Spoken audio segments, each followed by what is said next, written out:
እዚህ በል ይኸውልህ እዚህ ክፍል ውስጥ በቀር ወይም ደግሞ ኤፍራታ አንድ ነገር ብትሆን ከኔ ጋር ነው ጸብ። ሞገስ አውሬ ናችሁ፣ ሁላችሁም አውሬዎች ናችሁ። በዚህ ነው ስጋችሁን ቆራረጥላችሁ፣ ከዛ በኋላ በላችኋለሁ። እኔ ተረጋግሽ። ለሉላ ደውለልኝ ትጠይቀኛለህ እንዴ? በል ደውልላት። ከቻለች ፖሊስ ትጥራ። ጊዜ ተከተልኩ። መርዞ የሆነ መፍትሄ ፈልገን ከዚህ ቤት መውጣት አለብን። ኤፍራታ ብቻ ለማደጋ ውስጥ ያለች፣ ሁላችንም አደጋ ውስጥ ነው ያለን።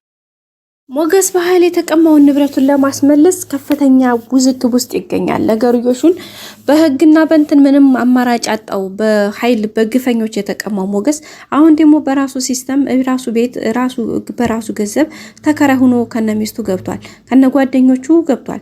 በዚህ በገባበትም ደግሞ አከራዩ በጣም ኃይለኛ፣ በጣም አጠጋብ፣ በጣም ኃይለኛ በቃ ሰውየው የነዝናና የነካሌሞሳ አብሮ ጋር የሚሰራ ተያያዥነት ያለው በሰው ደም ላይ የሚነግድ የሰዎችን እንባ እንደ ውሃ የሚጠጣ ስለ ሰው ምንም ግድ የማይሰጠው ስለ ሰው ትዳር፣ ስለ ሰው ህይወት፣ ስለ ምንም ነገር ቦታና ጊዜ የሌለው ሰው ነው። በዚህ መካከል ሞገስ በዚህ ሰውዬ ንብረቱን የተቀማው ሞገስ ምንም ባላየ ምንም ባልሰማ ቀጥታ አሁን ቤቱ ተከራይ ሆኖ ገብቷል።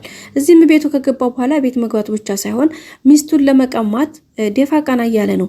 የሚስቱን የሉላን ቂጥ አንዴ ቸብል አድርግና 20 ሺህ ልክፈልህ፣ ከዛ ጉንጯን ልሳምና 50 ሺህ ልክፈልህ፣ ከዛም ደግሞ አብሬ ያሳድር 100 ሺህ ከፍልሃለሁ እያለ በገንዘብ የሚደራደር ጉድ ያለው ሰው ነው ያጋጠመው። በዚህ መካከል እንግዲህ ኑቶሎ ብሎ በጓደኝነት ያስገባው መርዞና ደላላውና ሚስቱ ኤፍራታ እዙ ቤት በጎን ተከራይ ሆነው ገብተዋል። በዚህ መካከል ተከራይ ሆነው ሲገቡ ደግሞ መርዞ እንደምታውቁት ለገንዘብ ያለውን አቋም በጣም ከፍተኛ በመሆኑ የተነሳ እንግዲህ በዚህ በደካማ ጎኑ ገብቶ ይሄ ሰውዬ ደግሞ ለገንዘብ ምንም ችግር የሌለበት ስለሆነ ምክንያቱም አረመኔ ነው።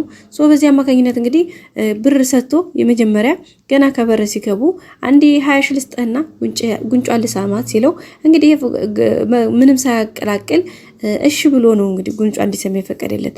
ኤፍራታ ደግሞ እንዴት ትደራደርብኛለህ? እንዴት እኔ በህይወት የሚያሳዝነኝ ነገር ካንተ ልጅ የማረገዙ እንጂ ሌላው ምንም አይቆጨኝም በማለት ነበር የተናደደችበት። በዚህ መካከል እንግዲህ መርዞ ደላላው ምን ችግር አለው? የሳመሽ ጉንጭሽን ነው ደግሞ 20 ሺህ ብሩ እንዴት እንደሚያስፈልግን ታውቂያለሽ? 20 ሺህ ብር ማለት እኮ የስንት ወር ቤት ኪራይ ነው? የ3 ወር ቤት ኪራይ ነው። ስለዚህ በቃ ተይ እንጂ አይዞሽ በማለት እንግዲህ ሲያባብላት ነበር። በዚህም ይሄ ያልተዋጠላት ኤፍራታ ግን ነገርዮሹን ግዴታ ታግሳ ማለፍ እንዳለባት ተሰምቷታል። በመጨረሻም በዚህ በጉንጭ መሳም 20 ሺህ የከፈለው ሰውዬ ድጋሜ ደግሞ ላዳር አለምንም ድርድር 100 ሺህ ሰጣለሁ፣ አብራይ ታድራለች፣ እንደፈለኩ አድርጊያ ታድራታለሁ። ሲጀመር ደግሞ ሚስትህን ለኔ ለቀህ ግን 100 ሺህ ብርን ተቀብለ ከግቢ ወጥተህ ትሄዳለህ በማለት ነበር ያለው።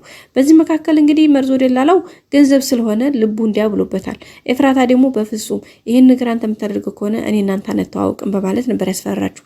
በዚህ መካከል ለሞገስ ሂዶ ሲያማክረው ምን ችግር አለው ታዲያ ሽበል ነበር ያለው። ሞገስ ግን አንዳንዴ ራስ ወዳዶች ሞገስ ምን አደረገ? ሉላን ለምን ታዲያ እንደዛ ከሆነ በኤፍራታ ሳይሆን ለምን ሉላን አብሬያት ልደር ሲለው እሺ ብሎ ለምን አልፈቀደለትም? ማለት የእውነትም አብራው እንድታድር ሳይሆን የእውነትም እንደዛ ሳይሆን በቃ ልክ እንደ ኤፍራታ ለምን በሱ ሚስት አልተደራደርም? ተንከሲስ ገጣባ ማለት ነው ጋይስ። አንዳንድ እነዚህ መላጣ ሰዎች ኃይለኞች ናቸው። የራሳቸው ራስ ወዳድ የራሱ ሚስት እኮ እንደዛ አልፈቀደም፣ ግን ኤፍራታን እንደዛ አድርጎ ፈቃድ ሰጠ ማለት ነው። ይሄ ደግሞ በጣም ከባድ ነገር ነው ጋይስ። እኔ በራሴ ማለት ነው ጋይስ የታዘብኩትን ነው። እና በቃ በመጨረሻም እንግዲህ ሲያሳይ የነበረው ሪአክሽን በጣም የሚገርም ነበረ። በጭራሽ መሆን የሌለበት ነገር የተደረገው በመጨረሻም እንግዲህ ያው ሁኔታውን አስበው ሰውየው እንግዲህ ኤፍራታ ጋር ሄዶ ነበር። ኤፍራታም እንግዲህ ግረፌን ስላት እንዴት የነበረው ስቃቂ ጋይስ። ደግሞ ስሬስ የምር ነው የተገረፈው፣ የሌለ ጋይስ የሌለ በቃ ደም በደም እስከሚሆን ድረስ አካላቱ ደም በደም ሆኖ ነው እንግዲህ በባዶ የሄደው። በመጨረሻ ድምጽ ሰምቶ ምክንያቱም እነ ሞገስ ያችኛይቱ ልጇን ሰገንን ከገባችበት እንግዲህ ይህ ሰውዬ የገንዘብ በአረመኔ በጭካኔ መውሰዱ ብቻ ሳይሆን ለ10 ዓመታት ቤት ዘግቶ የሚያሰቃያት ሲፈልግ ይጠቀምባታል፣ ሲፈልግ ዘግቶ የሚያሰቃያት የሆነ ቁራሽ ወይም ደግሞ የሻገተ ምግብ እየሰጠ የሚያሰቃያት አንዲት ሴት አለች። እሷን ድምጽ ሁሌም ስትጮህ ስትል ይሰሟት ነበርና እንግዲህ ሞገስ ሀሳቡ ያለው እሷን ለማስመለጥ ብሎ ነው እንትራን ያሳመነው ማለት ነው መርዞ ደላላው። ግን ደግሞ እውነታው ይሄ አይደለም። እውነታው ሞገስ የፈለገው መረጃ ማውጣት ነው የፈለገው ከዚህ ቤት ግን በቃ በፍጹም እሺ በጎ ብሎ ስላልፈቀደለት መርዝ ወደላለው በዛ አማካኝነት እንግዲህ የሆነውን ነገር አይታን ማለት ነው። ቤተሰቦቻችን በጣም ነበረ ከባድ የነበረው እንዳጠቃላይ ትንሽ ከብድ ነበረ ነገሩ ግን በመጨረሻ በጣም ነው ያስፈሩኝ። ሞገስና መርዝ ወደላለው እንግዲህ ባሉበት ሰውየው ከፍቶ ቤቱን ቁልፉን ፈቶ ገብቷል። ሰገን ግን ከኋላ መጀመሪያ ያዘችውን ቢላዋ ጥላ ምን የመሰለ ዱላ ይዛ እየተከተለችው ነው። ሰውየውን አይተዋል ኦሬዲ በር ሲከፍት አይተዋል። ስለዚህ ምናልባት አሁን የተወሰነ አምሯ ስለተበረዘ ብዙ ስቃይ ስላሳለፈች የሚታያት የሰውየው ተንኮልናንት ስለሆነ እነ ሞገስ ሲለምኗት ኦኬ አላለችም ነበረ።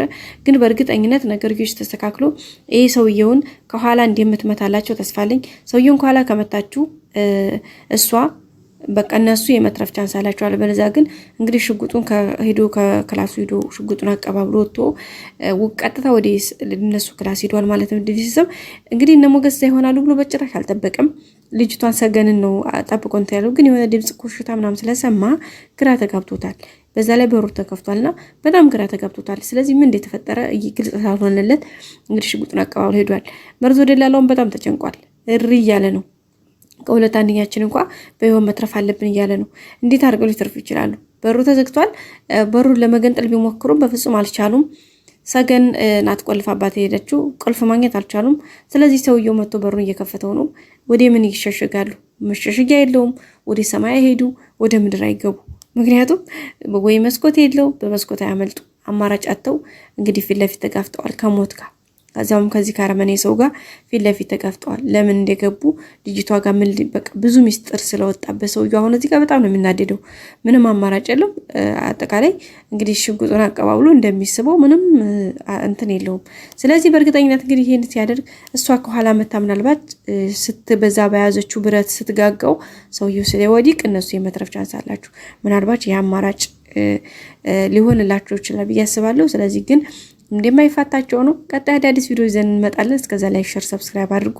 ሁሌም ወዳችሁ ፈዳችሁ ስለምትከታተሉ እናመሰግናለን። መልካም ጊዜ በያላችሁበት። ወዳችኋለሁ ቤተሰቦቼ። ባይ ባይ። ላይክ አይረሳ። የእናንተ ላይክ፣ የእናንተ ሰብስክራይብ፣ ሼር፣ ላይክ እኔን እዚህ ያደረሰኝ ሰው አሁንም ደግሞ የእናንተ አብሮ መሆን እንደኔ በጣም ትልቅ ቫልዩ ይችላል። ወዳችኋለሁ። መልካም ጊዜ